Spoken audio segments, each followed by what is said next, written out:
You are now running wild with the most underrated wrestling podcast in the world, WellsMania Podcast. I am your host, the Kyle Wells, aka WellsMania. This right here, episode 191 of WellsMania Podcast. And yes, as you can see, I am joined by Mr. 10,000 TikTok followers and some. Stone Payne Productions. He finally did it. Finally hit that milestone. Finally, in the words of the final boss, we broke 10K. We are at 11K now. So, man, that felt good. That was my favorite part. Second favorite part of Wrestlepalooza weekend. The first part was probably your least favorite part, but we'll get into that later. Yeah. We will get into that in more ways than one. And someone who was there to witness my heartbreaking was the WWE Human Encyclopedia, Jared Giles. He literally was in my face cheering when Brock Lesnar beat John Cena as I was doing my very best not to be a grown-ass man crying in public in front of other wrestling fans. You could have been like those other little kids in your little yellow shirt there. You should have let it out. You'd probably made it on the big screen. I was going to say, I had to compose myself so much because I didn't want to be featured on the big screen as a grown-ass man crying, because I would never be able to live that down. How genuinely hurt and disappointed were you at that when that went down? Very. I mean, like, did it just take the wind out of your sails? It did. And all three of us were there live at Wrestlepalooza this past weekend at Gainbridge Fieldhouse in Indianapolis, Indiana. And when I found out that John Cena versus Brock Lesnar was kicking off the show, that should have been my first red flag that it was not going to end well. And then when John Cena had all of those kids come out with him during his entrance, I also should have known that was another red flag. This is not going to end well. And then we get into the match, and I don't know how long they were in there for. I don't even know if they made it past 10 minutes. But Brock just absolutely destroyed John, and I think he hit like 5 or 6 F5s to do it. And then we got the 1, 2, 3, and I'm literally sitting there genuinely stunned. I'm like, whoa. Was Cena supposed to kick out? Like, what the fuck was that? So, yeah, I mean, I was. Well, if he'd have kicked out of 7 F5s, I mean, come on. I was genuinely upset. I was. That's the only complaint that I have. I know there's a lot of people out there bitching and complaining about Wrestlepalooza. We'll get to that here in a little bit too. But that was my only complaint from the night was Cena losing. Let's just, since we're already talking about it, let's just get this one out of the way. I enjoyed it, but I'm not just saying that because I've never been a John Cena fan. I legitimately enjoyed the shock value of it because I don't think anybody saw that coming. No. Like, and especially this close to the end of the retirement tour, it was just shock and awe. And seeing it, I think, left everybody's jaw on the floor. And that's why I kind of liked it, because it's like, wow, what a way to kick off your ESPN era. But like, realistically, I mean, what did we think? Like, if you really dissect it, is there any other outcome that should have or would have happened? I mean, John Cena is at the end of his run. He's not in his prime anymore. Brock Lesnar is a freak of nature. He looks more freakish than he's ever looked in his entire career. Yeah, the dude is in great shape. And Brock Lesnar is not going anywhere. He's sticking around for a while, at least for another year or so. So, I mean, the rub to make Brock as monstrous as ever on his return, I mean, it kind of needed to go down in a fashion like that. Well, and also you look at the remaining dates. There are only 5 remaining dates on the John Cena farewell tour. John will not be back again until Crown Jewel in Perth, Australia. Even though I never go against my boy John Cena when we do our panel of predictions, I should have known that they were going to write him off because he's not going to be making any appearances between Wrestlepalooza and Crown Jewel. He's not going to be on any Raws. He's not going to be on any SmackDowns. I should have known that. That's another red flag that I should have been made aware of. It's like Brock is going to destroy John. John is going to sell it that he needs to take 3 weeks off to recover and then get back at it at Crown Jewel. And that's exactly what we're getting here. I do think John will get his win back because I do think this is going to lead to Survivor Series and War Games. I do think that Brock will be in the War Games match, and so will Cena. And that's and I'm going to get your guys' take. Yeah. How badass was it when Paul Heyman did Brock Lesnar's introduction? So good. So good. I popped so hard when that happened. Jared screamed super loud right next to me. I know he was feeling it. It was a good moment. You know, they kind of teased it the night before on SmackDown with the little interaction of Brock. Yeah. I don't think anybody thought it was going to go down that quickly, though. Said we need to have a talk, and he's like, yeah, we do. And I mean, ESPN, it made a lot of sense to do it. Yeah. There, and also I don't think Brock's going to have a lot of dates, so it's not like we need Triple H's classic long-term storytelling. Yeah. To get Brock and Paul back together. A quick little backstage segment's enough. Now, for all those people bitching and complaining that Triple H lied and that there were no surprises, that was one of them. That was one of them right there. Paul Heyman introducing Brock Lesnar. Ladies and gentlemen, in case you forgot, that is what a surprise is. Well, no, the surprise was John Cena being annihilated. That's another one. That is another surprise. Just because you didn't like the surprise does not mean there weren't surprises. Yeah, because that was one of the things, and we'll just get right into it since we're talking about Wrestlepalooza and recapping the show. The backlash that the show has been receiving has been more negative than positive. And you scroll on social media, whether you're on Instagram, Facebook, TikTok, or Twitter, it is very negative, very toxic. And I'm like, y'all watched the same show that we were at live? Like, is it because y'all couldn't afford to go? So that's why you're bitching and complaining because you couldn't go and you weren't there live to see it? Like, what's going on here? Why are people being a little bitch? It's just because the outcomes that they wanted didn't happen. And that's the core of wrestling fans. When a person that they want to win doesn't win, or an outcome they want doesn't happen, they immediately run to, oh, the show was dog shit. And that's not the case. I'm sorry, just because the ending that you wanted didn't happen, that doesn't mean the show was terrible. It just means you didn't get what you wanted. Like, even though I didn't get what I wanted, I still had a great time at Wrestlepalooza. Even though John lost to Brock, it was a great. I still had a great time. I mean, my only complaint is, I think the main event was a little lackluster. I thought that Drew and Cody was missing something. I feel like Cody just winning clean at the end of the show was a little bit like, oh, that was the end. Okay. Like they should have done something there. Whether it was a Randy Orton run in or whether Drew were to win the title and then Cody immediately win it back the next week, or just have something else headline the show. Like the mixed tag match, which I think would have been very well off in the main event spot, because that was probably, in my opinion, the best match of the night.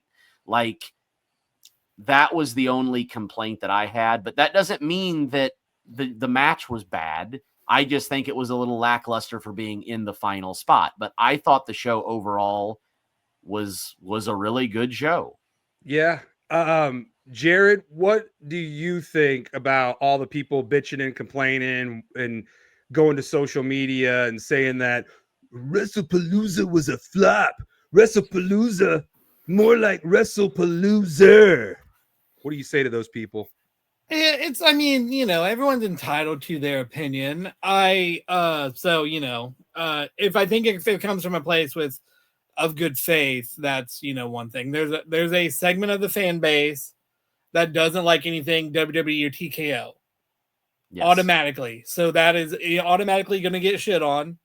There's a segment of the crowd that watched both the AEW show that happened earlier in the day as well as Wrestlepalooza. And I mean, if you're going to go, and they may have more of a focus or intent for in-ring bell-to-bell work more than storytelling in moments, which is more of what WWE likes to focus on for their presentation. So you're going to have the crowd that did that, or if you watched 10 hours of wrestling on Saturday, you were probably burned out by the end. So you probably did think the WWE show was dog shit anyway. So those are valid. I think people are upset, oh, there wasn't a lot of surprises. Well, that's because your expectations in your head. Triple H, he's a promoter. He's going to sell you to watch the show. He's going to say, and the important thing with Wrestlepalooza is he was trying to sell people who are non-fans or lapsed fans or who occasionally watch to watch this show because we're on a new platform. So we want to get the most amount of people to subscribe to the platform. Yeah. So if you understand he's a salesman selling, it's going to be the greatest show of all time. You know what? When I grew up, and Kyle, I know, Payton, I'm not sure exactly what you were watching, but every Monday night, Tony Schiavone used to come on Nitro on TNT and say, it's the most exciting 3 hours of television in pro wrestling history. Every single Monday night for 3 years. I remember that. It wasn't the most exciting. It wasn't the most historic, but he was selling the show. Dana White says every fighter who's fighting for the UFC title is the best pound for pound fighter in that weight class every single month. Yep. These are just a promotional tactic. If you're still buying the promotions and the hype and surprises, I don't know what to tell you. Did you want Triple H to say, hey, you know what? It's just going to be kind of like a mediocre show and it'll be some matches and you can probably guess the outcome. So, I mean, if you're not doing anything else Saturday, I guess check us out. No, he's going to sell it as the biggest thing of all time.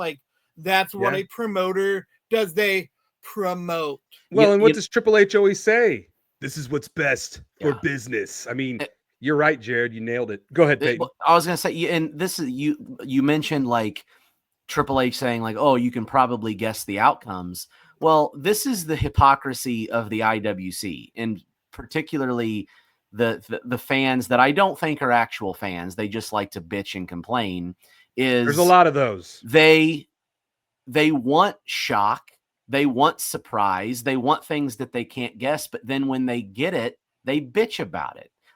No one could have guessed that Brock Lesnar was going to F5 John Cena 7 times and beat him in 6 minutes and absolutely decimate him. And 6'7". And people Sorry, are get that out there. People are upset that they I can't believe that they did that. That was I can't believe what universe would they make that decision? The universe that you didn't fucking guess it in is the universe that they made that decision, and it happens to be the one we currently live in. So fucking deal with it. Get over it. It happened. And you talk about what world are we living in? We live in the world of reality. Now, I know after Wrestlepalooza, there is these reports, and I say that loosely because anybody can literally type anything and say, my sources say this, or my sources say that. People were saying, oh, the show was supposed to go totally different. Cena was supposed to beat Brock. And then in the main event, Drew McIntyre was going to beat Cody Rhodes because Randy Orton was going to screw over or accidentally cost Cody, screwing him over. And I'm like, I never saw a reputable source state that. I'm like, no, none of that was ever going to happen, because guess what? If it was going to happen, it would have happened. And okay, this, I'm glad you brought that up, because this proves the point where I said earlier, wrestling, the only reason they complain is when it's just the outcome that they don't want. When it doesn't fit their narrative. Yes. Like, for instance, let's say that they would have gone that route, in what you just said, John Cena was supposed to win. Okay. Would that have made everybody love the show? Would that have fucking helped? Would that have made everything better? Would the show have been an A+ if you'd have just flipped the script and John Cena would have F5 Brock Lesnar 7 times in fucking 6 minutes and beat Brock Lesnar?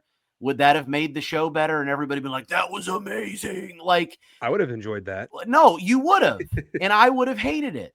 But I wouldn't be like on here being like, oh, the show was absolutely dog shit. Like, yeah, but it's just because like that one outcome would have somehow saved the entire show because the person that you wanted to win won.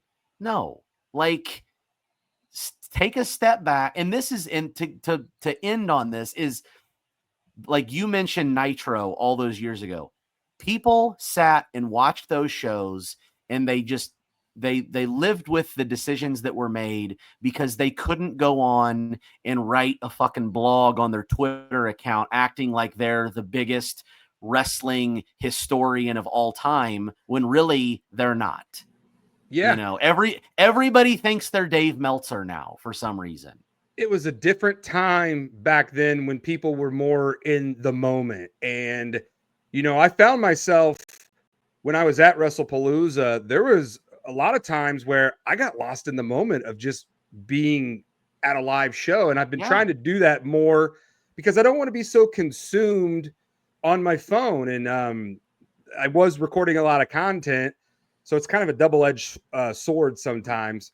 But I like to be more in the moment. I like to be more lost in the moment. I like to, you know, yes, we do predictions, but I also like to be genuinely surprised. And, you know, I thought John Cena was going to beat Brock Lesnar. So when Brock beat John, I had a legit feeling of pain and hurt and heartbreak. I mean, that was real. My emotions were real. And so I feel like a lot of people have lost sight of what wrestling is supposed to be. And it's supposed to be fun. It's supposed to be entertainment. And you're supposed to lose that. Just they've lost their ability to just enjoy the product. They've stopped watching it as fans and they've started watching it as backstage producers thinking that's what they are. And they think they can book the show better. And I guarantee you can't. No, they can't, because like, I did a live the morning after Wrestlepalooza where I had just tons of people in there complaining and saying it sucked and all this stuff. And my argument to all of them was, all right, well, express to me how it sucked and how you would have fixed it. And they can't do it. None of them can do it. They just, they resort into like being an insult, be like, oh, well, you're just a WWE mark. It's like, no, that's not an answer to the question I'm asking you. Speaking of that, did you guys know that I am a WWE paid shill? Apparently, were you guys aware of this? I did not. I would love to know how you got that gig, because I'd love to sign up. Well, I mean, here's what I did. Okay, last Thursday, opening day of the WrestlePalooza store, I went down there and I just created a ton of content, and then I uploaded it to my WellsMania TikTok, Instagram, Facebook, and Twitter. And then all of a sudden, as a matter of fact, I've got these tweets. I've since deleted this jabroni, but I screenshotted both of these tweets and I'm going to read them to you.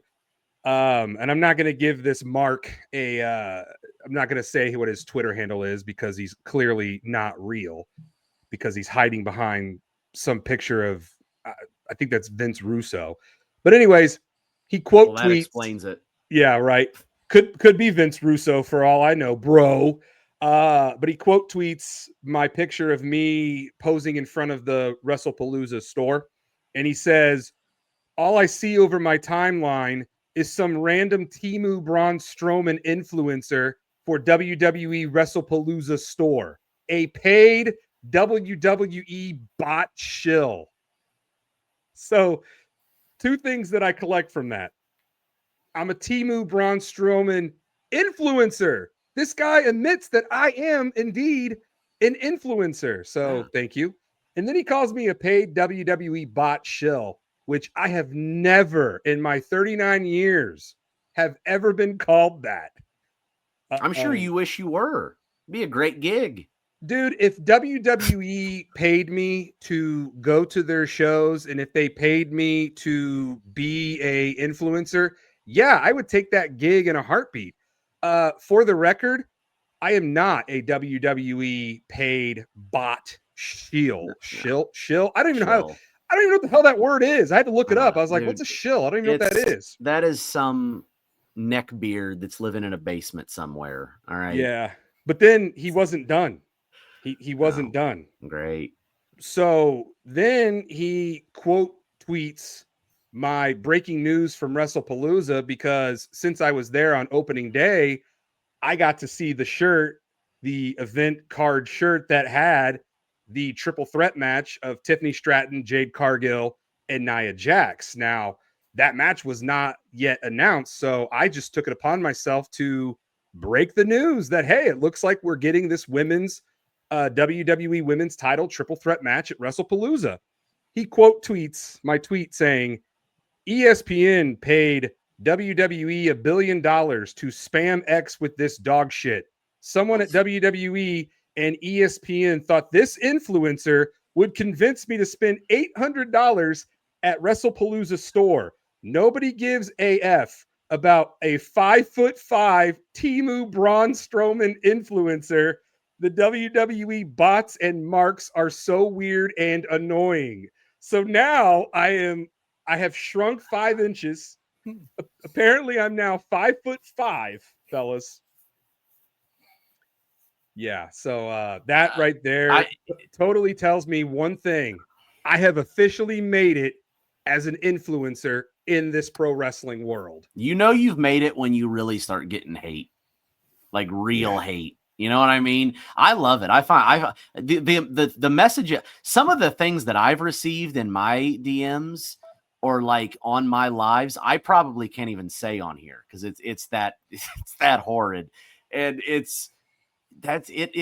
weirdly brings you some joy because you know you've made it when someone takes the time out of their day, and time is a very precious thing. When they take their time to acknowledge you enough to send you hate mail, it's a great feeling. Yeah, because most of the time, and I had this conversation with Wheezy Blonde when we were outside of Gamebridge Fieldhouse. That's a story I'll tell you guys here in just a second. But she had asked me, she goes, you've really never had like people send you negative, DMs or tweets and whatnot. And I said, update. And then I read her those 2 tweets from that Mark that called me a paid bot WWE shill. And she was like, you've officially made it. Welcome. Because I'm sure Wheezy gets just an unbelievable amount of hate. It's impossible to not get hate when you start making it a little. When you make waves, even if they're tiny, you're going to get hate.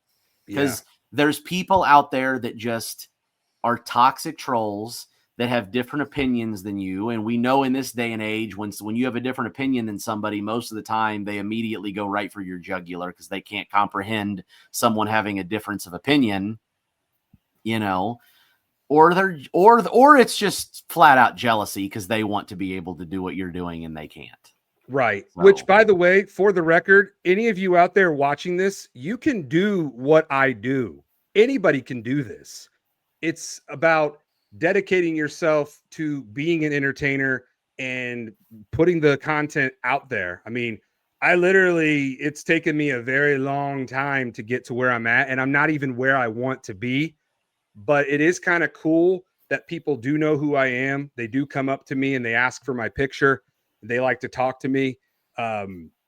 Here's the story that I was going to tell you guys about me and Wheezy.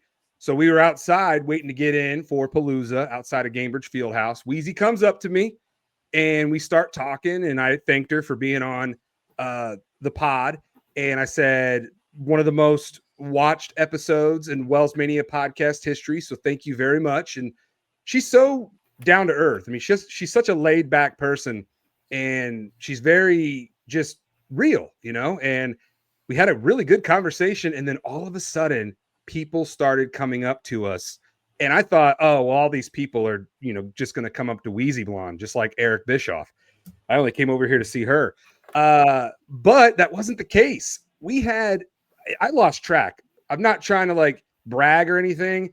I lost track of how many people came up to me that recognized who I was and came up to her and recognized who she was. Now, of course, once they realized that Wheezy was standing next to me, I was chopped liver. But the fact that I took pictures with Wheezy, like Wheezy was on one side, the person was in the middle, and I was on the other side, and people kept saying, y'all are my two favorite wrestling content creators. And I'm like, this never will ever get old. Like the fact that people care enough to come up to me to ask for my picture and just want to talk, that means everything to me. And that's exactly why I do what I do. And I know, Payton, you feel the same way.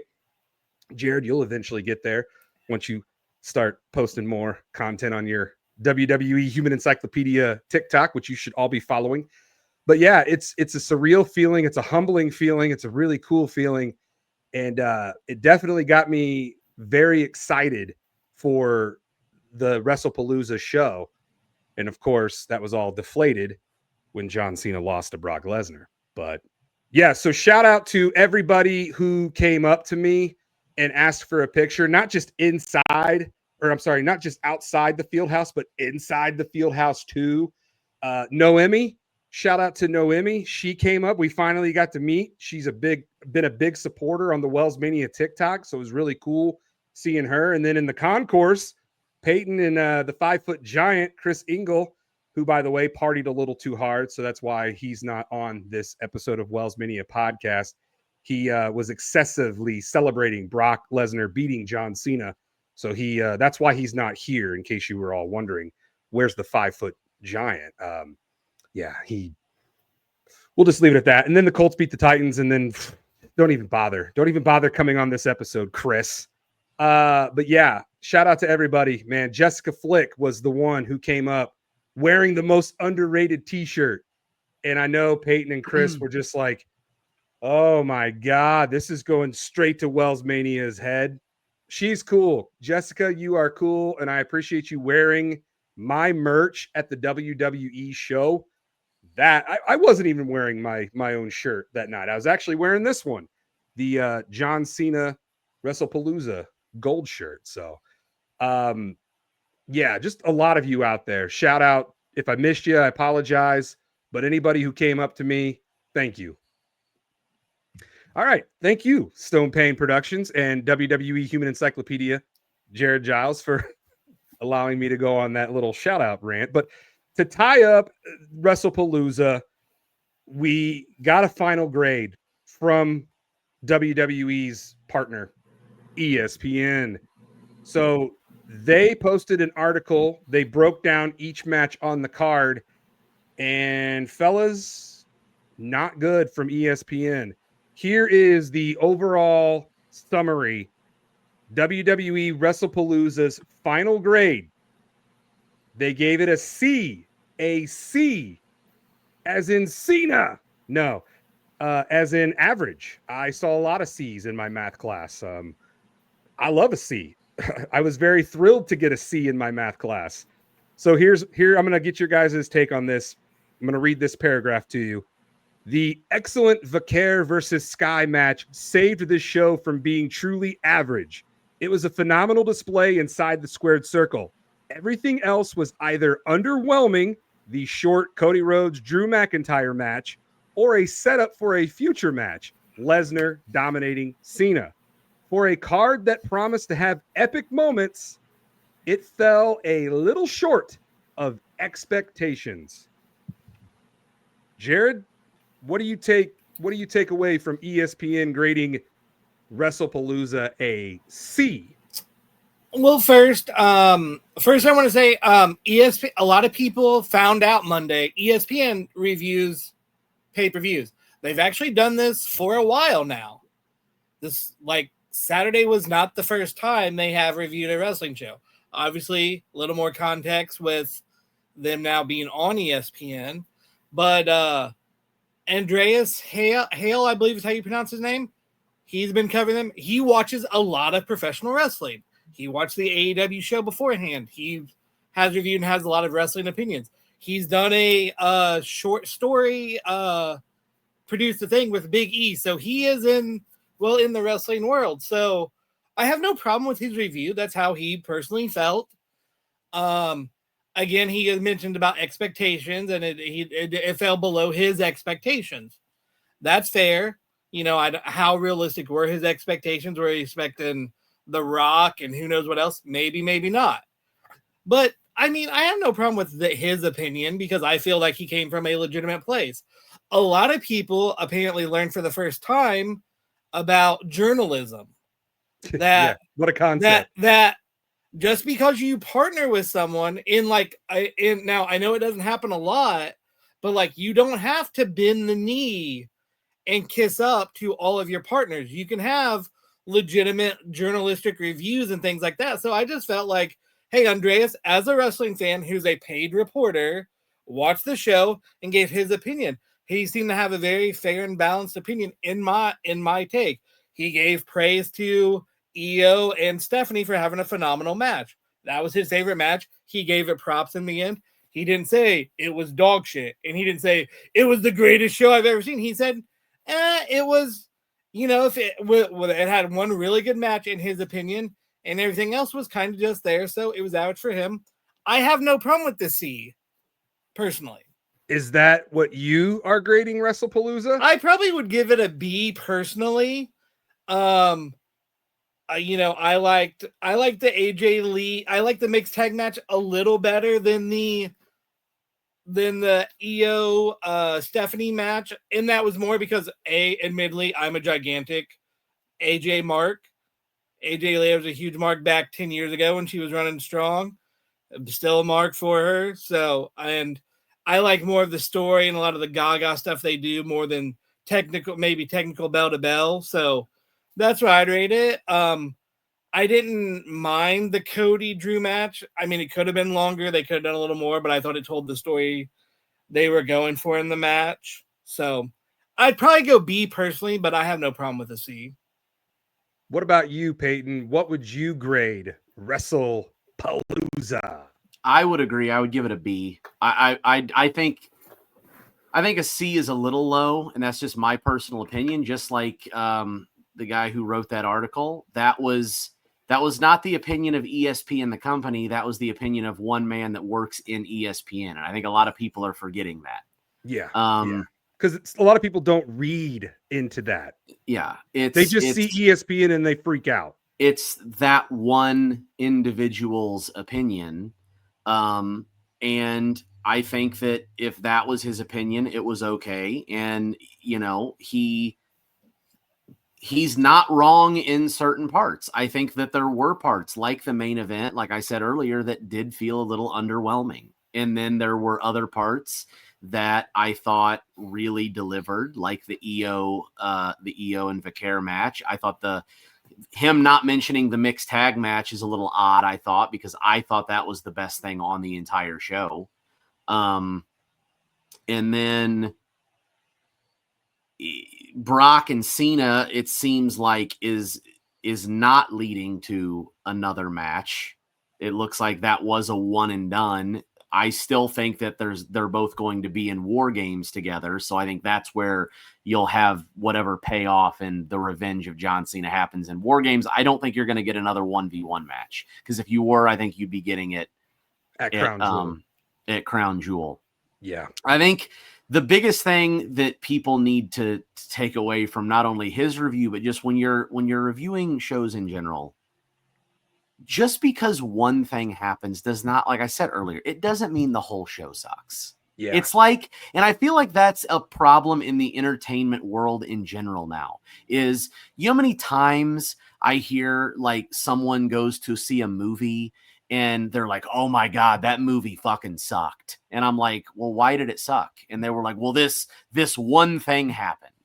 And I'm like, okay, well, does that mean the whole movie sucked, or you didn't like that one scene?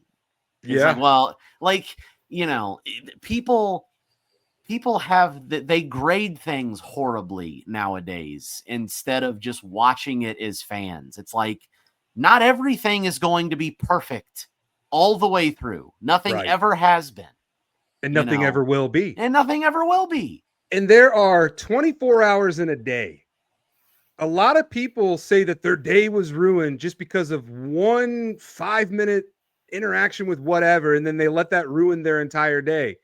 Don't be that person. You literally have 24 hours in a day.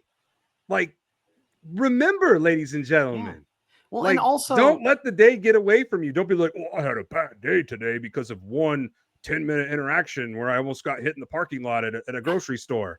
And they let that ruin their whole mood for the whole day. Don't be that person. And also, like, just because you didn't like something doesn't mean everybody didn't like it. Like you and I, we have completely differing opinions on the Brock Lesnar John Cena match. It crushed your soul.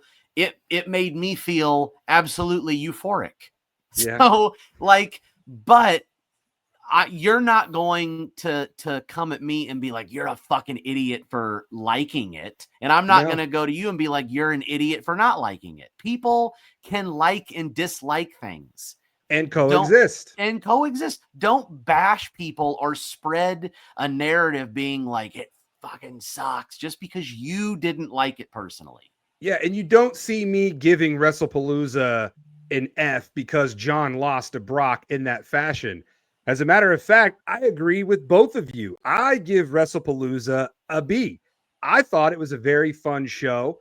I thought the Io Sky Stephanie Vaquer match was the match of the night. Yes, I was disappointed that John lost to Brock, but in a way, I get it. I understand why he lost to Brock, and now we are moving on from it. John has a new opponent for Crown Jewel, which we'll get to here in a little bit. But overall, I enjoyed Wrestlepalooza. I always say it's a whole hell of a lot different when you're actually live and just one with the show. Mm-hmm. And I think that people who weren't there, they're going to give it a worse grade. As if they were there, they would have given it a better grade because they were actually a part of the show. And that also plays a massive factor when people are grading things. Like, something becomes more special to you when you're actually a part of it. Mm-hmm. Look at WrestleMania 27, for example. Yeah. Like, a lot of people think WrestleMania 27 is one of the worst WrestleManias of all time.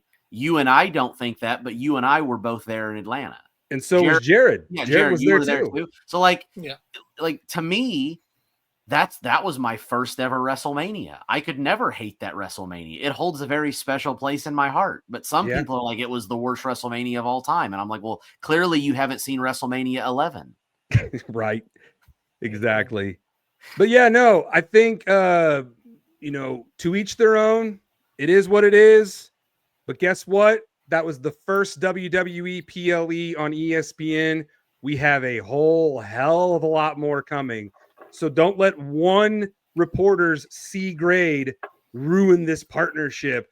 WWE should have never partnered with ESPN. Bring back Vince McMahon. Don't be that person. Now, moving on to the next WWE PLE. It's an early one. Set your alarms.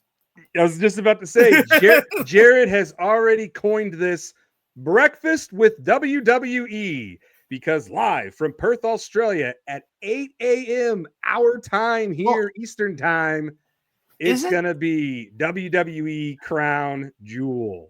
Technically, it's later, though, than the last two Australia shows. The last one was even earlier. Yes. So, I mean, didn't the last one start at like 6 a.m?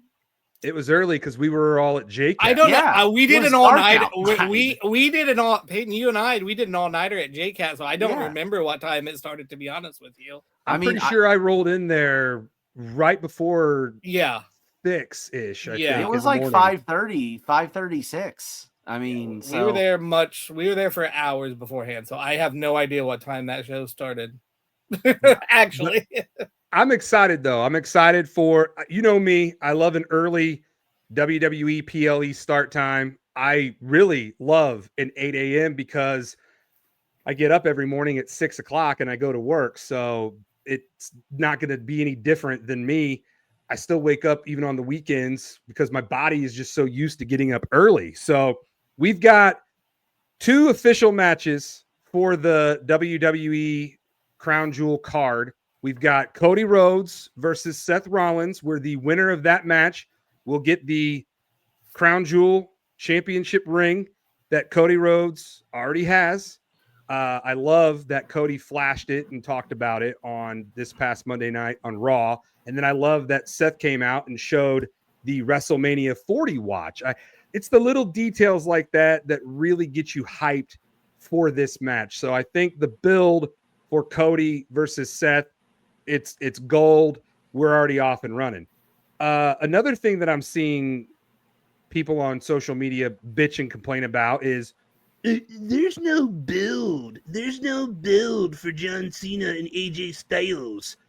There doesn't have to be. There does not have to be a build.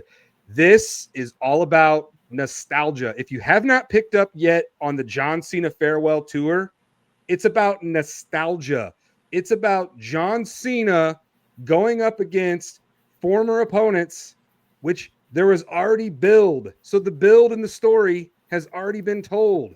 So John Cena versus AJ Styles is something that John Cena handpicked, which I thought was really cool that Cena went on Twitter. He's a genius. John Cena's a genius. He knows that he's not going to be on WWE between now and Crown Jewel. Well, guess what? He's got his Twitter platform where he can do what he did. So John took to Twitter and said, let's give the fans Cena versus Styles one last time. AJ, are you listening? Triple H, are you listening? AJ then quote tweeted, I hear you loud and clear. Let's do it. And then Triple H went on and made it official. So fellas, we are not getting John versus Brock at Crown Jewel, but instead we are getting John Cena versus AJ Styles. What are your guys' thoughts on that match? Jared, go ahead. You go. Yeah, Brock wasn't going to make that 14-hour flight. Be serious. That wasn't going to happen. No, I mean, I think a lot of people, when Cena announced his farewell tour, I think a lot of people wanted to see another AJ match. And then obviously AJ was injured at the time, came back at the Rumble. Then it was like, oh, hey, maybe we'll get one. And then people have been wanting it. And then it was, oh, wait, we're not sure we're going to have enough time to get there. And some creative change, and I'm sure, and injuries. And, maybe Cena did take control or said, hey, I really want this match. Let's make it happen. So, I mean, everybody wanted it. I think AJ wanted it. Cena wanted, the fans obviously wanted it. So, and, let's be honest, if Triple H was feeling the heat or pressure of people disliking Wrestlepalooza, what an easy way to babyface yourself with the audience by giving them a match they demanded. So, exactly. I mean, I think it works for everybody. AJ's close to the end of his career. I don't think that's a real secret for anything. I even alluded to it on the SummerSlam show a couple months ago. Cena obviously is retiring at the end of the year. So 2 legends, 2 guys who have a history in WWE, plus just a history outside of other places. So let's give the match people want to see and give people reason to get up at 8 a.m. to watch wrestling and the pancakes. Pancakes and WWE. What a great way to kick off your weekend. Payton, what do you think about AJ Styles, John Cena one last time? I think it'll be a good match. I don't think anybody doesn't think it's not going to be a good match. I'm excited to see it. I think, everybody wanted to see it, as Jared said. People assuming that this match, we did it. We forced Triple H to bend to the will of the fans. I guarantee you this match was already planned. I mean, Could they have changed some opinions? Yes. Is it a victory lap for people to think that that's what happened? No, because you don't know if you actually got them to change their mind or if this was the plan all along. You have no idea. So just sit back and enjoy the match that you're getting at Crown Jewel.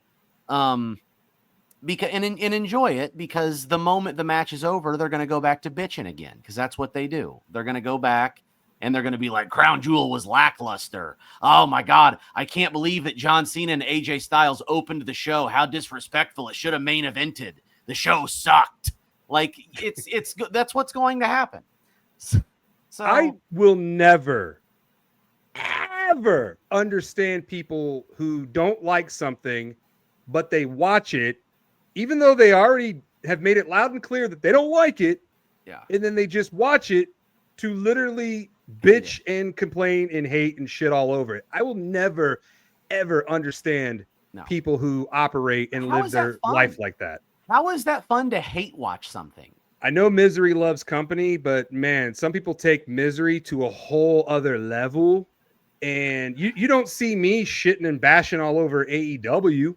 Like, I don't watch the product because I'm not as into it as I am when it comes to WWE. Now, not to go all the way back to All Out, but I did want to make I wanted to do a little tip of the hat to Edge. I thought Edge paying homage to John Cena with the "You Can't See Me" and hitting a 5-knuckle shuffle on whoever his opponent was at All Out. I thought that was class. I thought that was massive respect. I'm really glad that Edge was able to do that. I thought that was a very classy move, because obviously we're not going to be able to get John Cena versus Edge because Edge is in AEW and John is in WWE, and Lord forbid Tony Khan and Triple H actually work out some sort of one-off. Here's the thing. For the greater good of everybody. I think Triple H would be willing to work out that deal. I don't think Tony Khan would be. Hell no. I think Tony Khan would not. There's no way in hell Tony Khan would do that. Unless the deal was like it has to happen on AEW television, but like that wouldn't happen because John Cena wouldn't do that. So it'd be really cool though. I would that would get me to tune in to AEW. You bring John Cena in, you got a new viewer. You got a new fan. You know what? Can we talk about that? That brings a real quick side rant to talk about the delusion of some of these people who think they know things about wrestling, but really they don't know shit. The tweet that I sent you the other day, where the person posted that, and they were being serious. This was not like sarcasm or a joke. The actual tweet was, John Cena should quit WWE and wrestle his final 3 months in AEW because Tony Khan would be booking him better than Triple H. And it was just like, what is wrong with you mentally? The kids have a word for that. That is Delulu. Like, whoever put that out there is Delulu and an idiot, because John Cena will never go to AEW. John Cena will never go to TNA. John Cena will never go to WCW. John Cena is a WWE lifer, and he will end his wrestling career inside the WWE squared circle. He's never coming back. You can quote me. When John is done, John is done. He's not going to be like Shawn Michaels. He's not going to be like The Undertaker. He's not going to be like Ric Flair. When John is done, John is done.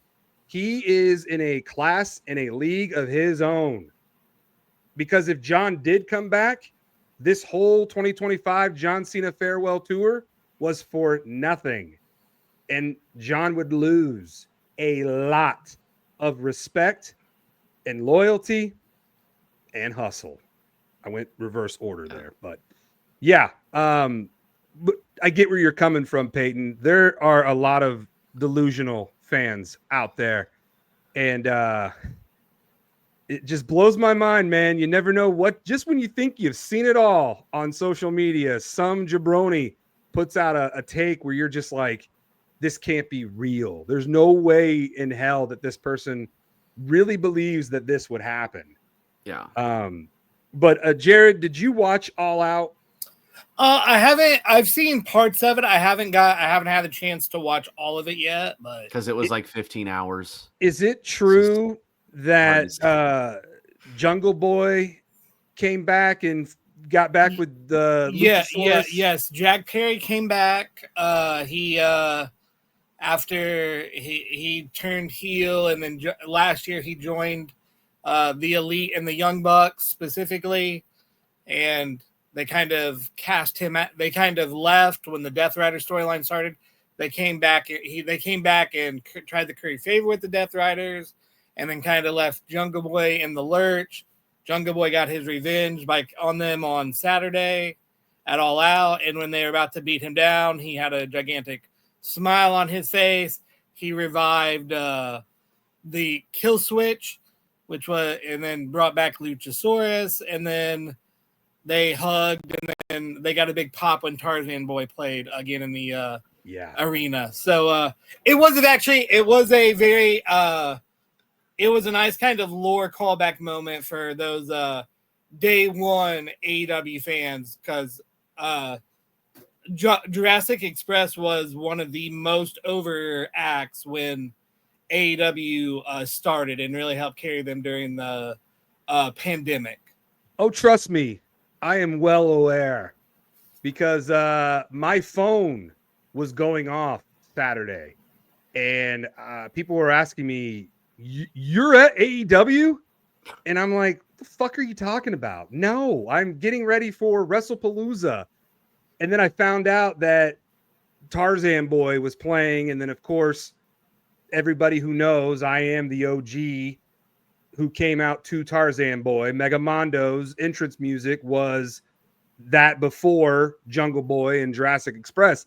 So then I finally connected the dots, and I was like, oh, Jungle Boy Jack Perry is using Mega Mondo's entrance music again in AEW, because I was actually on the Dad World Order podcast on their latest episode, which you should check out on YouTube. Subscribe to the DWO podcast. Shout out to my boys over there at the DWO podcast. Too sweet. Cheap plug right there.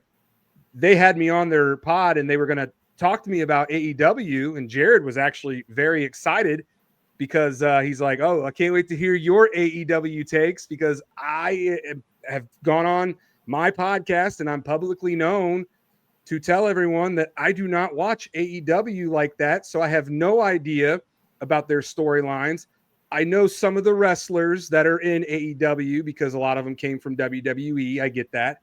But I told them the story about how the one episode of AEW that I was tuned into from the beginning of the show was the episode where Tarzan Boy by Baltimore played for the first time, and my phone lit up like a Christmas tree, and everybody thought that Mega Mondo was going to be on AEW. And I remember texting both of you guys, and I remember going off on Payton. I'm like, dude, I can't fucking believe that AEW and Tony Khan stole Mega Mondo's entrance music. So there's only one simple solution, and I'm looking right into the camera. Tony Khan, if you are watching, you need to book Mega Mondo versus Jungle Boy Jack Perry. And the winner of that match gets the rights to Tarzan Boy by Baltimore. Bring in Mega Mondo to AEW. Trust me, it'll be worth it.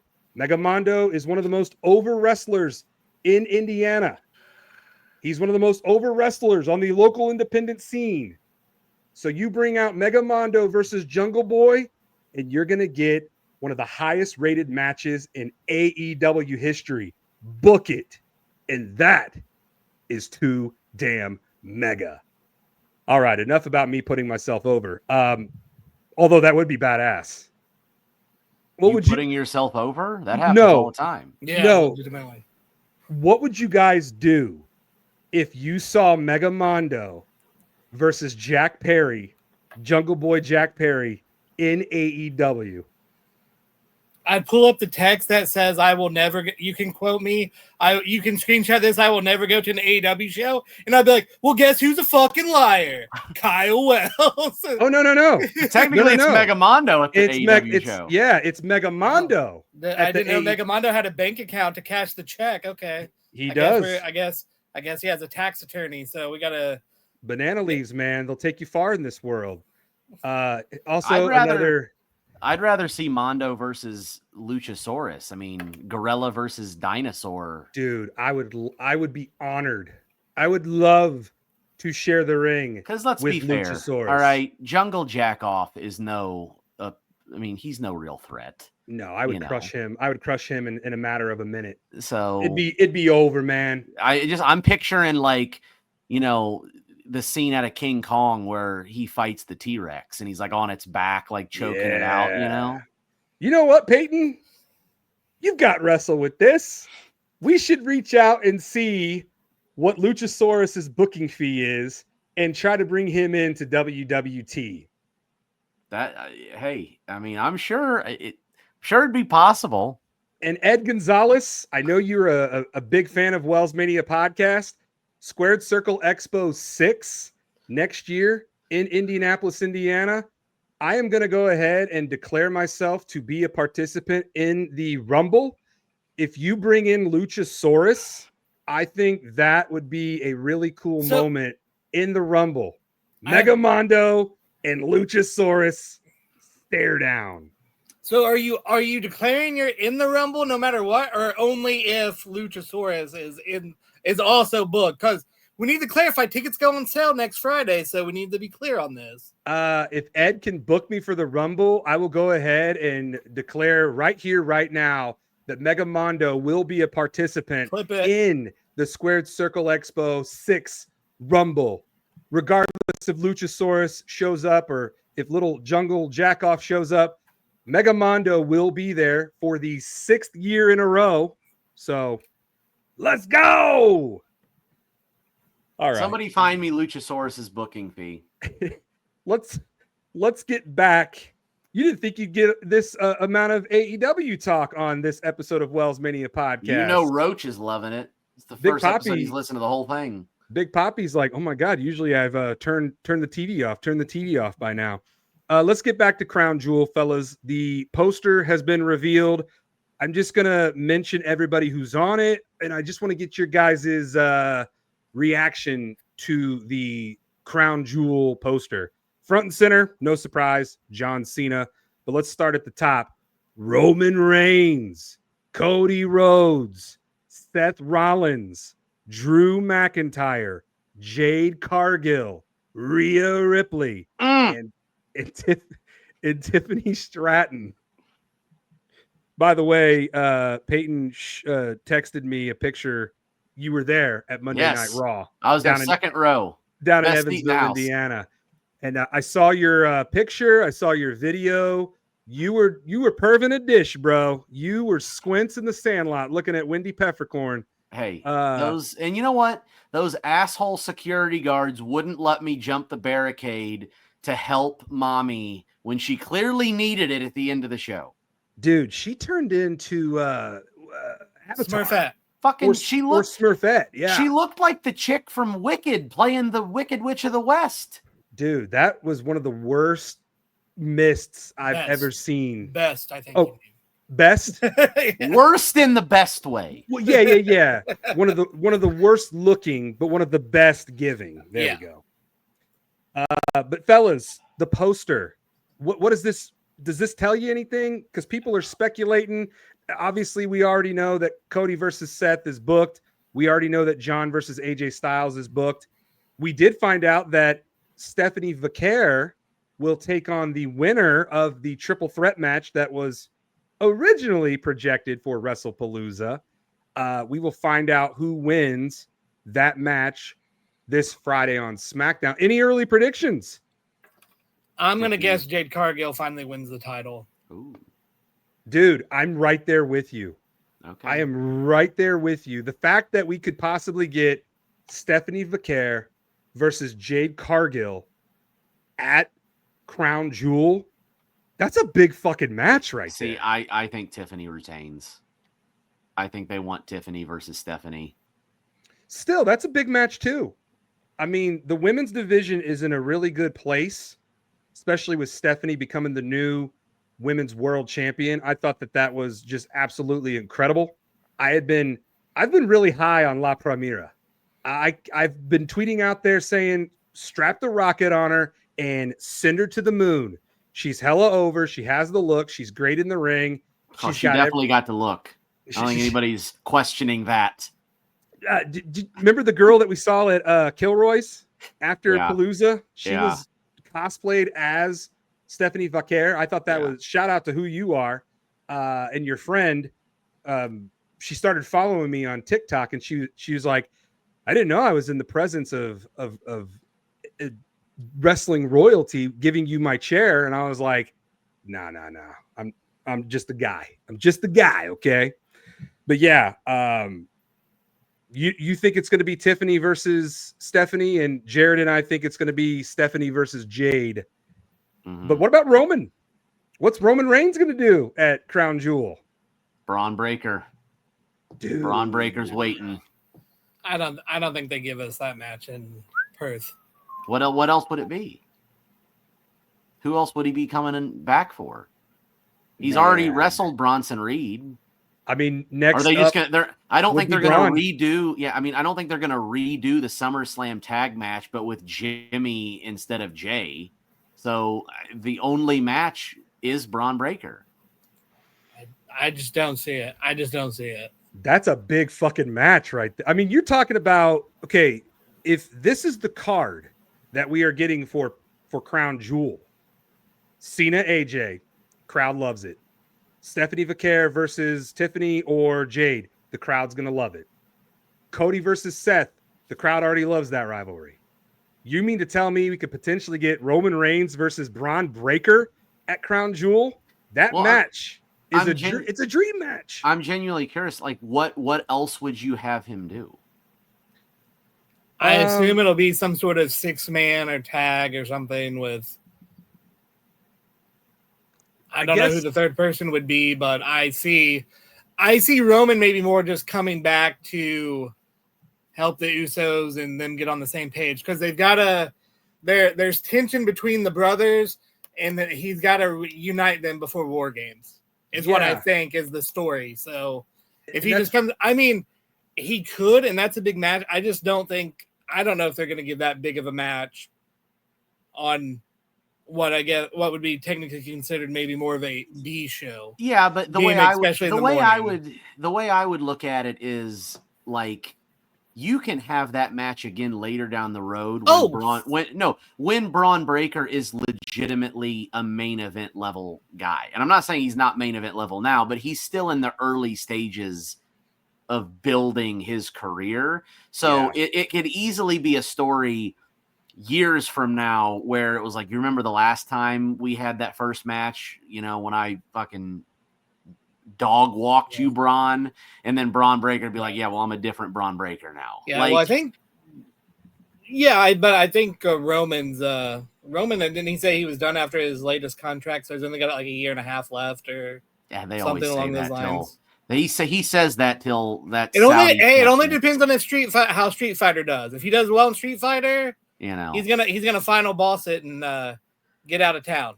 And he is there in Australia. I mean, that is where Street Fighter is being filmed, so it's super easy. Roman's already in the country, so might as well have him wrestle.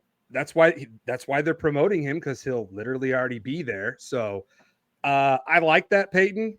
I would love to see Roman Reigns versus Braun Breaker. I think that is I said this a while ago. We're going in levels here, because the end game is Roman versus Seth Rollins. But in order to get to Seth Rollins, you got to go through the goons. I'm a goon. I loved Paul Heyman when who called, was it Cody? Cody Rhodes called the Vision goons, and Paul Heyman's great. I love Paul Heyman. But yeah, Roman's already beat Bronson Reed. Next up would be Braun Breaker. And then once Roman beats Braun Breaker, there's the end game, Seth frickin' Rollins. But speaking of War Games, what is the War Games match going to be? I think the babyface team is predictable. I think you can put the baby faces together fairly easily. I think it's going to be Roman, the Usos, CM Punk, and John Cena versus Seth Rollins, the Vision and Brock. Bronze, Lesnar, and then the question would be who is the fifth for the Vision? Becky Lynch. Okay. I'm gonna sub out one of your people, and I'm gonna say the babyface team. You got 4 out of 5. I think it's Cody, and I think Drew McIntyre will be on the Vision's team. So who gets shafted? CM Jimmy? Punk. Punk? CM Punk. Yeah, Really? I think so. Wow. Okay. Well, what would Punk be doing at Survivor Series? Well, Wrestling Becky Lynch. That also leaves out LA Knight. Yeah. So see, because I was feeling like LA Knight was going to turn heel and be the 5th member on the Vision. Yeah, I just feel like having Cody do the whole thing about the Vision and then sort of challenging Seth's manhood and are you the man you want to be? I don't know if that necessarily is a story that's gonna be told in 3 weeks. Okay. So I'm just thinking that would allow them some more time by having it and then having all the big superstars in the War Games match instead of having a War Games match on one side and then Cody having to do like a title match against. And that's the problem. Who's the big heel on SmackDown that's going to help fill a stadium, a baseball stadium? Yeah. Solo again. Where the hell is Solo? He's backstage figuring out who's on his family tree. Where the hell's Jacob Fatu? Where the hell's Damian Priest? Where are these guys? Damian Priest and Aleister Black are in a blood feud. Where the hell's Jacob Fatu been? He's got some stuff going on. He's out partying with Boogeyman. No, I would assume that because of the and I don't know this for sure, but I believe Jacob has some criminal past. So he can't travel. And I don't believe he can go to some of the foreign countries. So I believe they are kind of cooling him because of the travel schedule. That tracks. That's just a guess. I don't know for sure. But if I was going to have to widely speculate, we are here. He does have a history. Yeah. So, but I think as far as we're all in agreement, we think John Cena and Brock Lesnar are going to be on the teams. 100%. Absolutely. Now, because Cena's got to slay the beast at some point before he retires. I would say John beating Brock because John's never been in War Games. Right. Well, neither is Brock.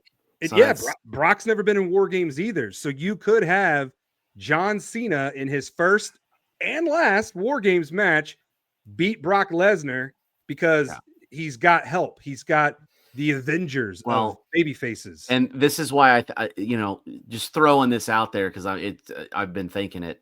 I think Lesnar being in War Games, like Lesnar's obviously going to be the ace up the sleeve of Paul Heyman. He's going to be like, oh, that's going to be the fucking thing that leads us to victory. Yeah. And then I think it's going to backfire 100% because Brock Lesnar does not play well with others. And when he gets in War Games, I have a feeling like he's going to just F5 everybody in the match, including all the members of his own team, which will end up leading to the downfall of that team. I think you're not. I think it's similar. I think there's going to be a problem with Lesnar and them, and that's going to be there's going to build tension for like a month or 2 months, and then you're going to get Brock and Seth and Saudi at Rumble for the title. Okay, I can see that, and because I heard that the plan as of today was Braun versus Brock at WrestleMania. I've heard that myself. So if you have that, they set that up and tease, and then Braun costs Brock in Saudi for the title. That pretty much that sets that match basically January 31st. Man, talk about a push for Braun Breaker. in 2026, man. Dude, him and Lesnar would be insane. And I thought, and I was thinking while you were talking, who CM Punk could fight at Survivor Series, the guy he beat for SummerSlam, who we haven't seen since, Gunther. Yeah, it's a good point because he's got to be getting close to being medically cleared to come back. I would assume so, yes. Now this is a good segue. I know we're 1 hour and 10 minutes and we got a lot to unpack here. Another thing that fans have been bitching and complaining about is the high ticket prices for WWE PLE. Rightfully so. That's fair. That's fair. I agree. We can all bitch about that one. Sure. But this has just been astronomical. Yeah. And if you can afford these, please, as a average, normal, wrestling fan, how the hell what are you doing to get the money? Selling kidneys and stuff. And no OnlyFans. Like I'm talking about like a legit 9-to-5 job. What are you doing that you can afford these prices? Because this is from Andrew Baydala. I don't even know if I'm saying his name right, but he's a good follow on Twitter. He put this out. The 2-day combo tickets for WrestleMania were made available today via Ticketmaster. Some of the prices before fees. Get ready, fellas. Floor ringside, row 2, not even front row, $32,083 per ticket. That's some people's yearly salary. Yeah. Floor ringside rows 5 and 6. 5 and 6, $11,563 per ticket. Floor ringside rows 7, 8, and 9, $8,998 per ticket. Oh, well, what about the risers? And what about the other sections? I'm glad you asked. Off-center risers, first and second rows, $3,868 per ticket. The 300 level center view, sections 336 and 341, rows 5 through 8, $1,303 per ticket. What about the 400 level, which is where I sat? I sat in the 400 level at WrestleMania 41 earlier this year. Sections 440 and 436, rows 7 through 10, $854 per ticket. So my advice, if you plan on going to WrestleMania 42, which isn't until April of 2026, start saving your money now. My advice? Now. Don't go. This is my advice for people who do want to go. Fucking boycott that shit. The time is now. Start saving your money now. I hate to be this guy, but you want them to change and not do this? Then let them eat crow and be like, oh, there's only 10,000 tickets sold for WrestleMania this year. That's not a good thing. Maybe charging $40,000 for a ticket is not working. Well, if they sell 10,000 tickets, but they're all $40,000 tickets, it's actually a really good investment. Yeah, they're fine. They're gonna be fine with that. They're getting their money. But if they're all in the fucking 400s, you are right. It's ridiculous. Here's my solution. I feel like Elon Musk should buy everybody's ticket for WrestleMania. It's ridiculous. It's absolutely ridiculous. Me saying that is proving what you just said. It's fucking ridiculous. You got to be Elon Musk to go sit in the front couple of rows to enjoy a wrestling show for 2 nights that you're not even in. You are in none of these matches. The fact that it's $800 to sit in the highest row in the arena, where if I was up there, I would just not go. It'd be a total blur to me sitting up there. It's insane. Now, I will say the seats that I had, I didn't mind them. I know that I was a little up, but if you are going to go to WrestleMania, the 400 level in Allegiant Stadium is actually a good seat. I know it sounds scary, but that's not even the highest level in that stadium. They're still at a level higher than the 400 level. Yeah, so it's just, dude, and you get free refills in Allegiant Stadium. That's unheard of. Even Wrestlepalooza tickets. I didn't get my tickets till the day before the show when they had a big price drop because I was not going to pay $800 for a ticket. It was like, that's what they were going for. $800 per ticket to sit in lower level of Wrestlepalooza. Thankfully, the day before the show, there was a price drop and I ended up getting the ticket for like $300, which is still crazy. I mean, that's literally what I've paid for WrestleMania seats in the past. So like, yeah. And I like to bring this comparison up. When Jared and I went to Miami, I spent $1,000 the entire week that we were down there. Yeah. $1,000. I know. For everything. Hotel, flight, souvenirs, food, tickets to WrestleMania. It was a wild time. And between and now Mark and then. Shapiro, I don't know if we've talked about this, but Mark Shapiro, the CEO of, TKO. Yeah. He made that statement a couple weeks ago where he was like, oh, Vince McMahon wasn't, maximizing the profits when he was in control. He was catering to families and stuff. We're doing this because we're trying to maximize the profits like we're also doing with the UFC. And it's like news flash, you idiot. The UFC is not the WWE. It's two separate crowds. It's not the same people watching. Every once in a while, yes, you're going to get people like me. I watch UFC and I watch WWE, but I've never been to a UFC show. The people going to these shows is mostly families. Yeah. Who's going to pay $800 a ticket for a family of 4? And how many kids watch UFC? Hardly none. How many kids watch WWE?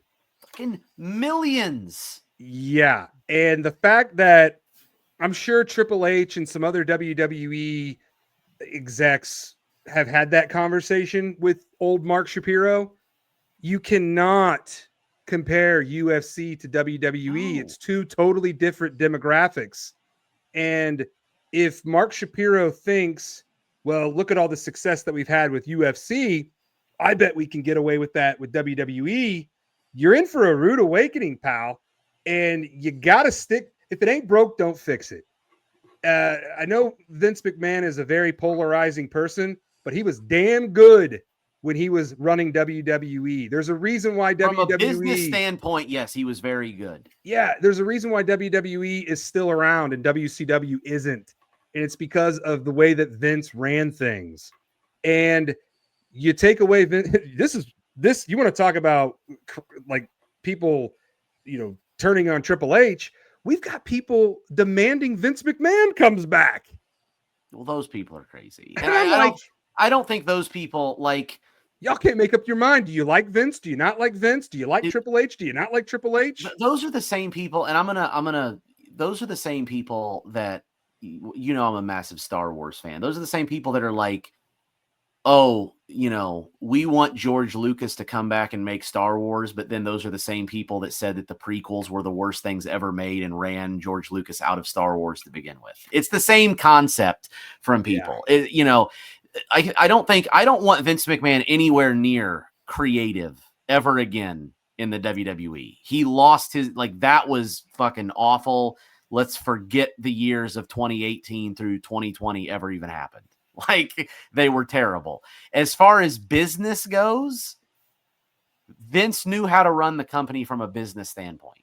Yeah. And he didn't outprice his fans. Now, I will say this. I think that if Vince McMahon was still a part of the TKO group and was on the board, I don't think that the prices would be this high, because I think Vince probably would have been like, this, you're going to run the fans off. Yeah. This is not a good thing. You're going to lose everything that I've built, and then you're going to be left wondering, where the hell did everybody go? Look at last year. Last year at WrestleMania, they only sold 40,000 seats per night at WrestleMania. It was one of the lowest attended WrestleManias on a single night basis. And ever. it was the first WrestleMania underneath the TKO group WWE partnership. So that also set the tone of this is the future and this is where we're going with WWE. It is going to be just like the economy. Okay. You get somebody new running the country, prices are either going to go up or they're going to go down. I mean, this is life in general, but now we're experiencing it in the WWE where this is not like normal prices. This is like absurd prices. It's not like, oh, they went up a couple $100. I mean, like I got to take out a fucking bank loan to sit in the lower level section of these shows. Some would say that they have to enter a different tax bracket to attend WrestleMania. But my advice, if you do plan on going, start saving your money now. If you want to go to WrestleMania 2075, start saving up now, because that's what it's going to cost. It's going to cost you about 40 years of saving to sit in the front row. I've already started saving for WrestleMania when it comes back to Indianapolis. I have a little fund, and I've called it my WrestleMania Indianapolis fund. Yeah. I've already started putting money into that fund because by the time that comes around, I'll be able to afford whatever. I can sit wherever I want. Let's be honest here. Do we believe this is the way of the future permanently, or will there be no there'll be a market course correction? Do you think prices eventually will drop because they're going to see either too much backlash? Like, what are the odds of the prices going back to what they were?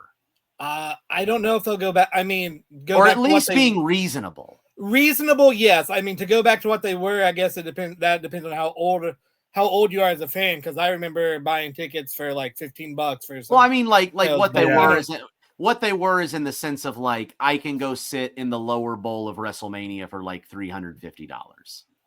Probably not for WrestleMania. Yeah. Those days are probably gone, unfortunately. But I think tickets as a whole overall I think the market will correct. I know TKO is paying off has a lot of debt from their mergers and things like that. So corporately, there's a lot of debt.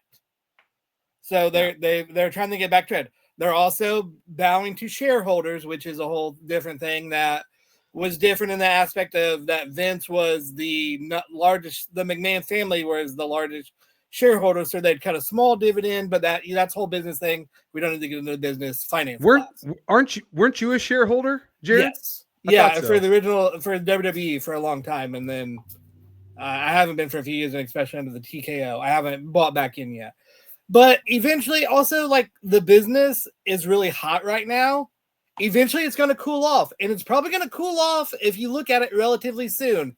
If you look at the peak of the golden era or the 80s, and then you look at the Attitude Era was really only 98 to 2002-ish. Mm-hmm. And if you think 2022, 23, 24, you start thinking we're about 3-4 years into this current boom, so there's gonna be a downswing, and when there's a downswing and you're not selling as many tickets, but it's going to be like you said, the higher levels aren't going to sell. The lower levels will be lower, and they have to move people down. That's when it'll swing back and the market will adjust. But it'll take another couple of years probably. But I ultimately think prices are going to go down. Or, and this is what I hope does not happen, it won't swing back. And they'll just be like in TKO and Ari Emanuel and Mark Shapiro, and everybody will be like, well, just hold it in fucking Saudi Arabia every year because they're willing to pay $150 million. And I hope that's not the case. That could be. I mean, and that is a realistic possibility. You're going to go where the money will take you. And it is an unfortunate truth that people need to realize that if somebody offered me $50 million to take over WellsMania Podcast, I would be a fool to say no. I'm going to say yes every time. And that's exactly what WWE and like the hate that Saudi gets is just absurd. It is absurd. Get over it. Get over it. It's from a business. But from a fan standpoint, I don't want WrestleMania to be held in like I'm the one-off, whatever. I don't care. But if they were like, hey, like I would be very disappointed if it was like, hey, WrestleMania is just going to flip-flop from Vegas to Saudi every other year. That would be disappointing to me. I think you isolate too many fans where you go into the negative. And then, like, if you're talking about moving Saudi to WWE over to Saudi most of the time or whatever, then how much does that isolate talent, or how many of them want to leave or don't renew? Because you can have there's a difference between Live and PGA. If you want to talk about the Saudi investment, they put all that money into Live, but it's considered a lesser tier, and PGA is considered the premium. Mm-hmm. If everything starts becoming just Saudi, and different spots here and there, I think a lot of the fan base, as well, like I said, the roster starts to move, and then that's where AEW or another alternative or something comes along and picks it back up. Yeah. So I think TKO is going to be smart enough where they hopefully don't isolate too much of their fan base. I do think they are isolating some out, and that may push them to either no longer be wrestling fans, or, like I said, go to AEW or give TNA a try, or local indies, or, somebody may come up with saying, well, hey, I'm going to do something. It's nature of business overall. I don't mind WWE going to Saudi here and there. If they did decide to alternate flip-flop Vegas, Saudi, it's over. It is over. Because that takes away the magic that is WrestleMania, because everybody gets thrilled when they announce what city is about to host WrestleMania. I mean, that is something that people look forward to every year. Yeah. And if we already know the outcome, well, it's Vegas this year, Saudi next year, Vegas the following, then back to you're going to lose a lot of WWE fans. My big fear is just like if you're going off of, and this seems to be the TKO trend, is take the highest bidder, no one is ever going to outbid Vegas or Saudi. Yeah. I mean, they literally backed out of New Orleans just because Vegas bid something higher than New Orleans, even after New Orleans was already announced. So, we had never seen that before too, where a WrestleMania host city officially got it, and then they lost it. The same thing for 2027. It was supposed to be in Nashville. Now, yeah, you could make an argument where they were like, maybe the new stadium's not going to be done in time, but Nashville had already basically confirmed that WrestleMania was coming there in 2027. And then, oh no, wait, here comes Saudi, and here $100 million. We want it instead. So 2 years in a row, the next two WrestleManias have changed locations based on a higher bidder. And if that is going to be the TKO trend, no one is ever going to outbid Vegas and Saudi. You know what we call this, fellas? We call this growing pains. And I hate to say this, and I know this is going to hurt you and all three of us. If that is the way of the future, Indiana may never get a WrestleMania. Because that's something that, surprisingly, that's something that several people asked me at Wrestlepalooza when we were just shooting the shit. People were like, does this mean that we're no longer getting WrestleMania because it's being replaced by Wrestlepalooza? And I told those people who asked me, no, it doesn't mean that. You can never rule it out, because obviously anything can happen in this business. We've all known that since the very beginning of WWE. But if we were to lose WrestleMania, I will be very, very angered and upset. And there's a good chance that I might be done with WWE. If WrestleMania does not come back to Indianapolis, there's a good chance that WellsMania is done with WWE. Could you imagine if they were like, oh, sorry, we're not coming there anymore, we're going back to Riyadh instead? Like, they'd lose me. They would lose me. I will say it right here, right now. They will lose me. Might even become an AEW. I'm just saying, fan. I'm just saying they did it to New Orleans and Nashville. So, the only thing where I think we're safer maybe is I don't know the legalities in what's in the agreement WWE made with the Indiana sport, where they have the 7-year deal or whatever, partnership or whatever it's called. They may have I don't know how it's contractually stipulated, but if someone from the Indiana Sports Corporation was smart, they specifically spelled out Rumble, SummerSlam, and WrestleMania in those exact words, not replacement words or like events, that those specific brands. Yeah. That may be the only thing that saves us. Because I do. Will we get another one after the next one that's promised? No, probably not. Probably not. Well, hell, it's been since 1992. Right. Or at least during my lifetime. Since we had the last WrestleMania. Hell, I got married. I'm about to have a kid. And all of that happened before we got WrestleMania back to Indianapolis. Yeah. And I'm almost 39 years old. I was 5 years old when I was at WrestleMania 8. That should just put things into perspective that, if you get a WrestleMania in your city, go embrace it. I don't care how much it costs, because you might not ever get it back in your city ever again. So suck it up and go.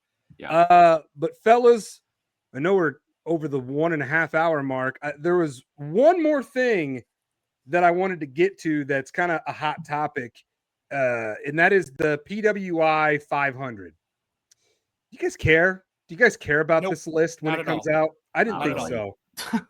Hell, Payton didn't even know who number one is for 2025. I didn't even care enough to look at the list. So, well, I'll throw this at you. I'll throw this at you, not out you. But Cody Rhodes goes number one back-to-back years. He won last year in 2024. He is number one again in 2025. He joins a very exclusive club of back-to-back winners. Jared, I know you probably have the answers, but I'm going to quiz you, Payton.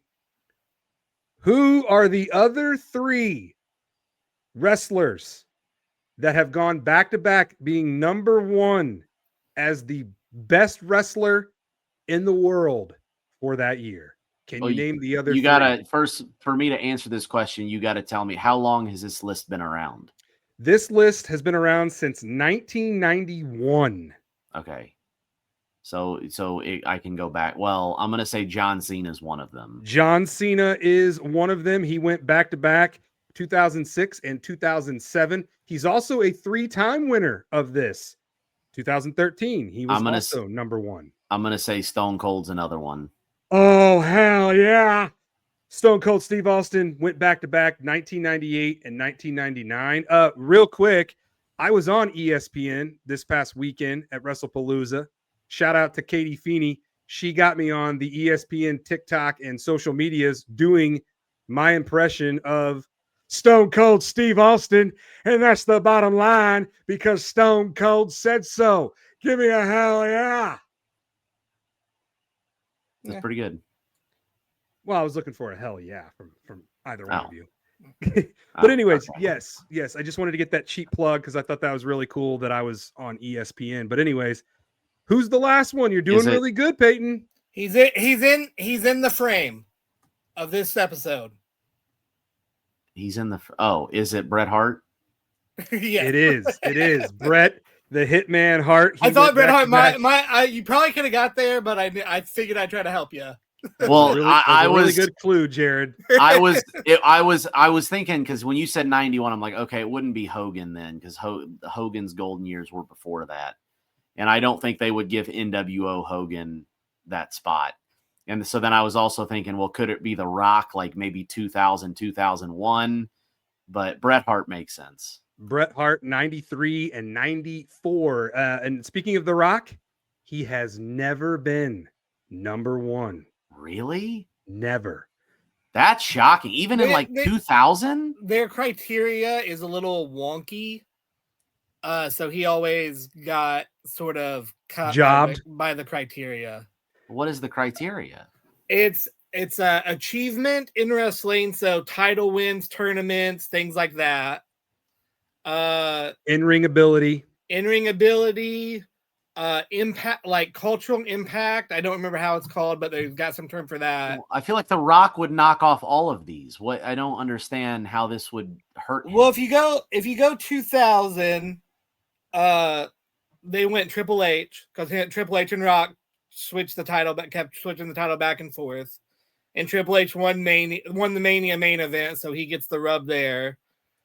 2001, sort of same thing. Austin won the title. Rock went off to do the movie, The Scorpion King, during the and then the Invasion.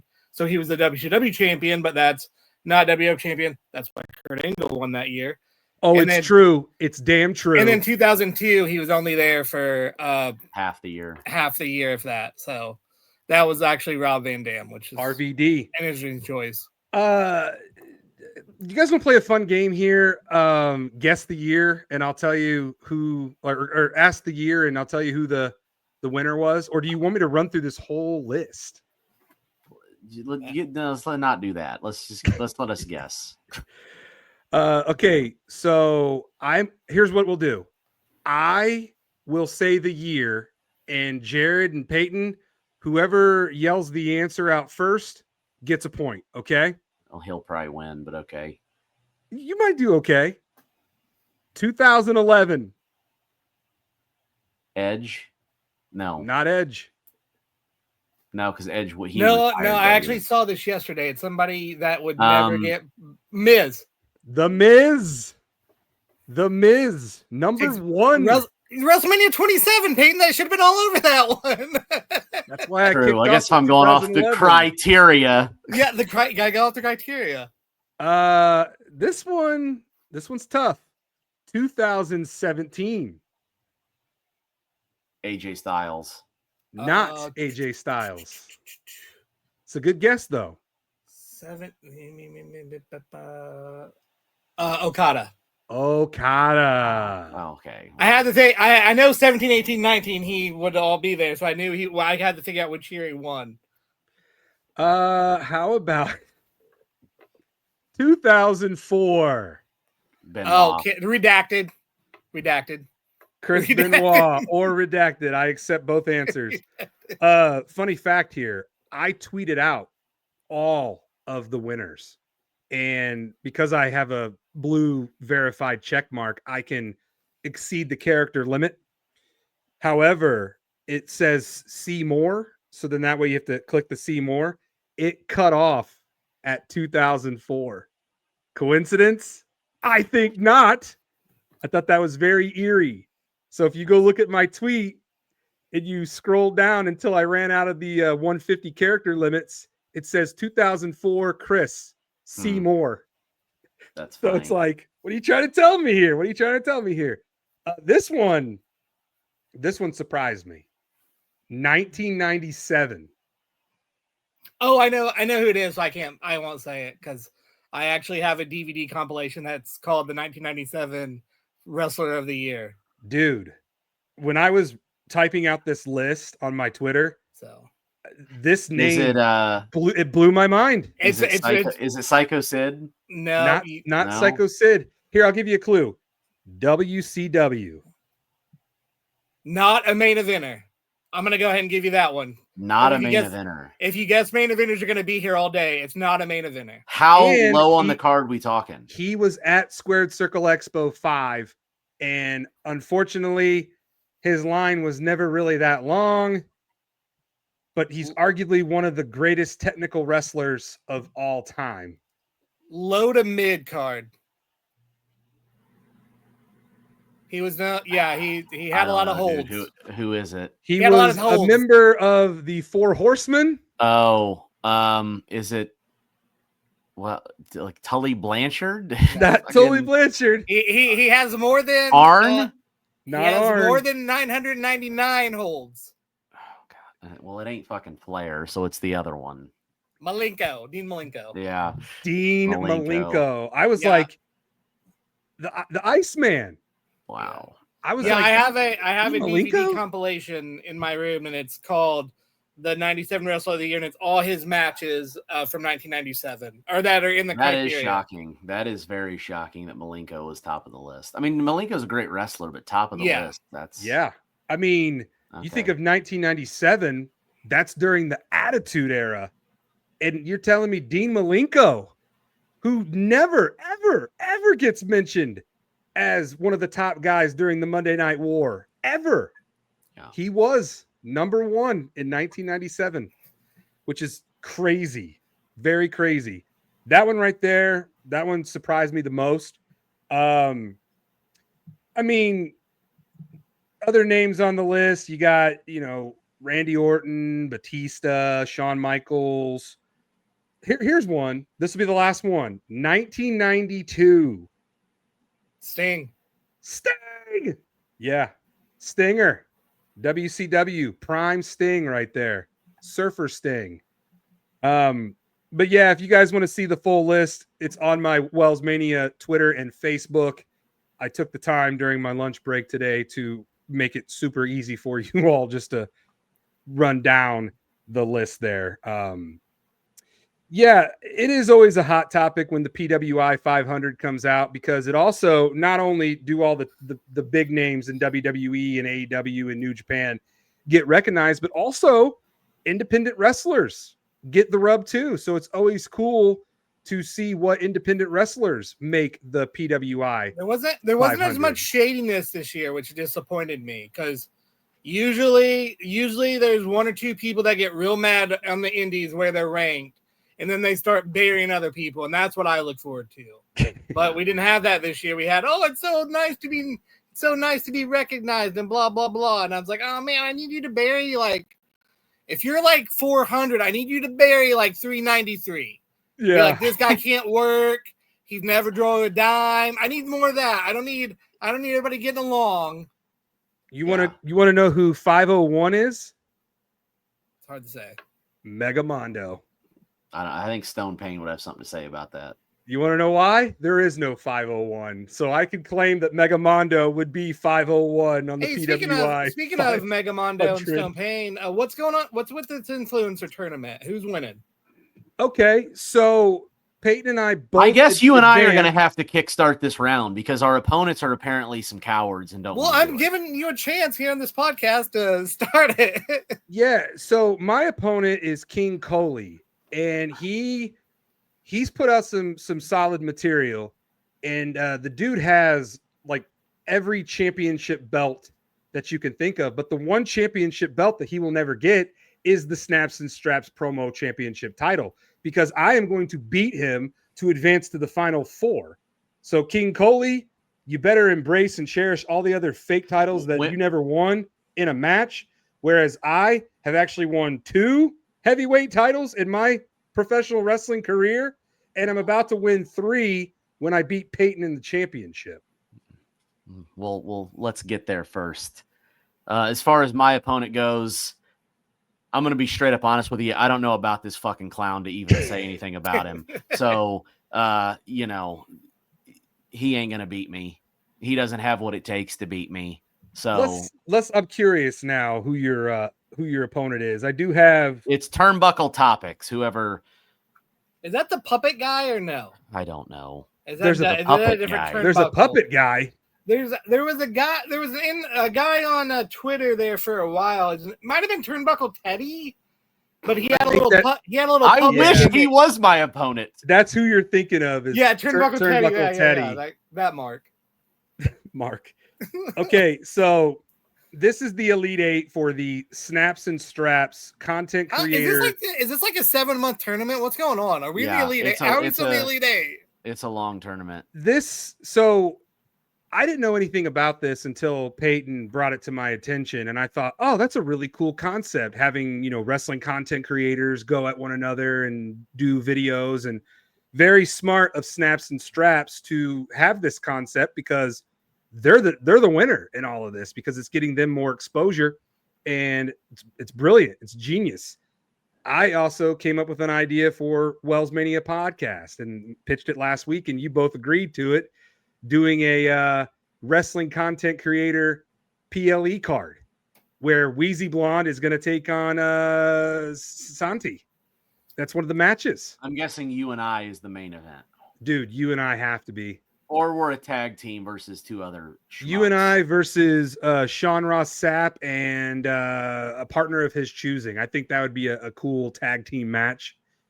But hey, Just shoot for the moon. Why not Chris Van Vliet? Chris Van Vliet, who has TVV. been, dude. The cool thing about the four of us is all four of us have been in the squared circle. That's what I'm saying. Chris Van Vliet is the perfect opponent. You guys could have it if you did a tag. I'm gonna pitch it on Twitter.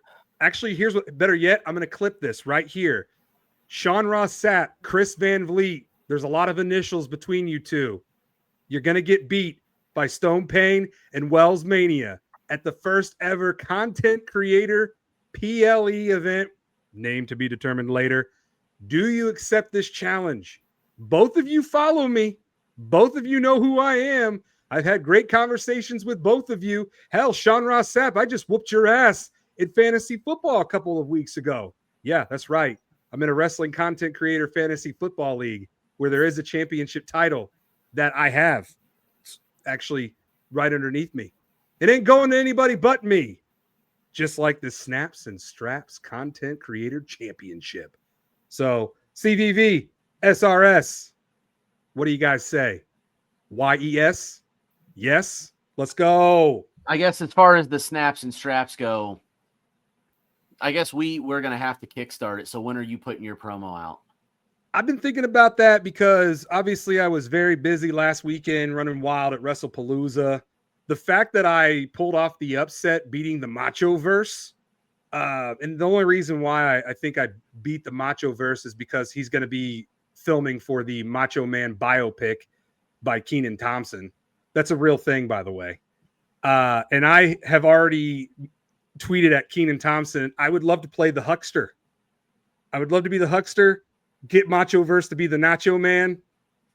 Let's go. You can't tell the story of Macho Man without the Huckster and the Nacho Man. So I'm just saying.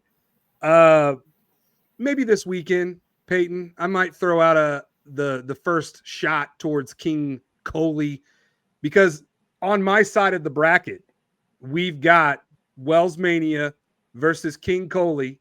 The winner of that goes to the Final Four. On the top of that bracket, we've got the At family versus PT Jobbers. I think PT Jobbers is going to win that easily. PT Jobbers, don't sleep on PT Jobbers. I think PT Jobbers goes to the Final Four. Now, on the other side of the bracket, where you got Payton, me and three people who can't hold a fucking candle to my skills. Yeah, Payton's a shoe-in for the championship. Payton's road is super easy. He got a great draw in this tournament.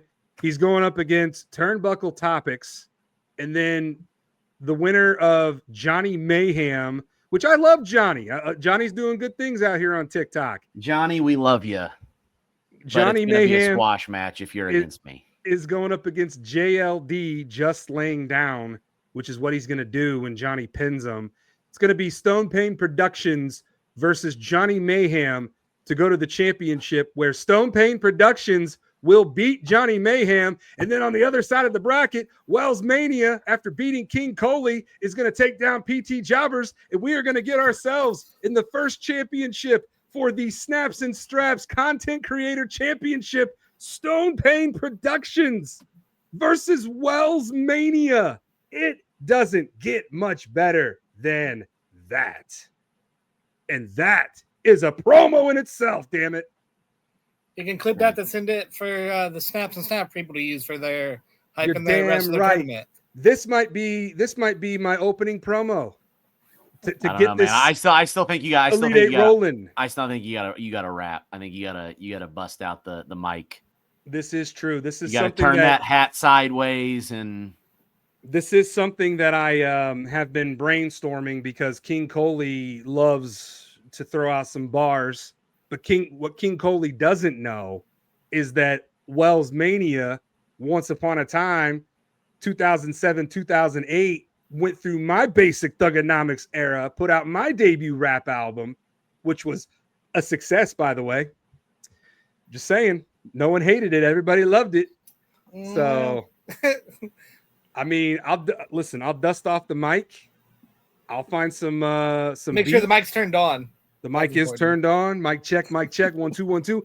I will step up to the mic and I will go back in time. 2008 was great. So am I. So yeah, I mean, King Coley, you better be careful, bro, in this promo tournament, because you're gonna awaken the beast within, something that I have buried inside for over 2 decades. Just saying. Do it. Just saying. But fellas, this is a very action-packed episode of WellsMania Podcast. I appreciate you both taking the time to run wild. I mean, we covered a lot. Is there anything else out there that we did not get to that you guys want to talk about before we go home? Nope, I think we covered everything. Yeah, I think we covered all the big stuff. There was another fun game that I was going to play, but Chris isn't here, so I'll save that for whenever Chris is done celebrating Brock Lesnar beating John Cena at WrestlePalooza. He's gonna. Did he break his leg again? Chris celebrating? That's what I heard. That might be a rumor I heard. I'm not sure. I don't know what's going on with the 5-foot giant, but I am the 5'5" giant. Apparently, Timu Braun. I'm the Timu Braun Strowman. I'm a WWE paid bot shill. You should throw those lines in your rap against King Coley. Green shirt guy and I are tight, you know. I just let him get all the shine, sit in front row as I'm up in the nosebleeds with all the regular folk. So, yeah, it's gonna be a lot of fun. I'm excited for the Snaps and Straps Elite 8 to finally get done, but the winner won't be revealed probably until 2026. So.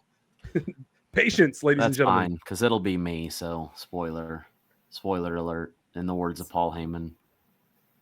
Yeah, we'll see. We'll see about that. Stone Payne Productions. Uh-huh. But Jared, go ahead and plug your social media before we let you go, brother. WWE Human Encyclopedia on TikTok and JC Giles on X. And Mr. Over 11K followers on TikTok. Go ahead and promote your social media. Payne Productions on TikTok and Instagram. Again, Stone Payne Productions. We are now on the road. You and I are both on the road to 12K. We're almost to the teens. Jerry Lawler's favorite. What? On the followers. Got it. Number. Wow. That was hardcore. Damn. I think we should call it on that note. Damn. I was not expecting that. Wow. Yeah, you're right, Payton. You and I are we are doing really well on TikTok. Out of left field. Thank you to everybody for following Payton and I on TikTok. It's a lot of fun. Had a lot of fun putting out Wrestlepalooza content. Like I said, shout out to ESPN for featuring me on their TikTok and Instagram. That was a lot of fun. Shout out to Wheezy Blonde and everybody. Like I said, everybody who came up to me and introduced themselves and just cares enough to even care about me. Y'all are the real MVP. Noemi running wild. Jessica Flick running wild. So many of you out there, but this is the go home, and I don't want to drag it on into 2 hours. We're at the 1 hour and 53-minute mark. But yeah, thank you guys so much for tuning in to episode 191 of WellsMania Podcast. Be sure to follow Stone Payne Productions. Be sure to follow the WWE Human Encyclopedia, Jared Giles. You can follow me and find me everywhere at WellsMania. Thank you all so much. And yes, you can buy WellsMania merch on brainbustertees.com. And all the money that I make goes straight to my family. So once again, thank you all for your support. Until next episode, take care, stay positive, run wild, and dominate the day.